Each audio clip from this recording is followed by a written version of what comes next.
அன்புள்ள நண்பர்களுக்கு வணக்கம். இன்றைக்கி உங்களுக்கு ஒரு சில விஷயங்கள் சொல்லணும். ஆக்சுவலாக இப்போ நம்ம ஒரு தேக்கு மரத்தை பார்வையிட்டுக்கிட்டு இருக்கோம். அது என்னென்னு கேட்டிங்கன்னா, இந்த தேக்கு மரம் பாருங்கள். இந்த தேக்கு மரம் கொஞ்சம் சாய்வாக இருக்குது. கணு நிறைய கணுக்கள்லாம் இருக்குது. இந்த கணுக்கள் எப்போ வெட்டணும் அப்படின்னு பார்த்தீங்கன்னாக்கும், இந்த கணுவானது அந்த சின்ன கண்ணாக இருக்கும்போதே வெட்டிடணும். சின்னதாக இருக்கும்போதே வெட்டிடணும். அப்போ தான் இந்த மாதிரி அடிமரம் பெருசாக இருக்கும்.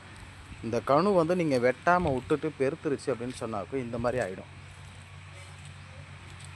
சரிங்களா? இப்போ இந்த மரத்தை பாருங்கள். இங்கே ஒரு பெண்டு இருக்குங்களா, இங்கே ஒரு பெண்டு, அதுக்கப்புறம் இங்கேன ஒரு பெண்டு, அதுக்கப்புறம் மேலே பார்த்திங்கன்னா இப்போ இந்த மாதிரி பெண்டாக இருக்கிற மரத்தை யாரும் அவ்வளோ விலை கொடுத்து வாங்க மாட்டாங்க. ஏன்னு கேட்டிங்கன்னா, இந்த மாதிரி இருக்கிறதுல பார்த்திங்கனாக்கும் அந்த கணு பார்த்திங்கனாக்கும் உங்களுக்கு அது சரியாக, அதாவது வெட்டும் பொழுது அந்த இடத்துல ஓட்டை விழுந்துடும்.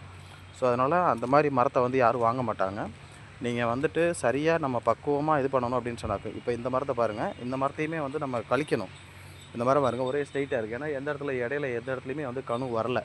கணு வந்திருந்தது அப்படின்னு சொன்னாக்கும் கண்டிப்பாக இதுவுமே மாறி இருக்கும். இப்போ இந்த இடத்துல பாருங்கள், இந்த சின்னதாக ஒரு கணு வந்திருக்கு.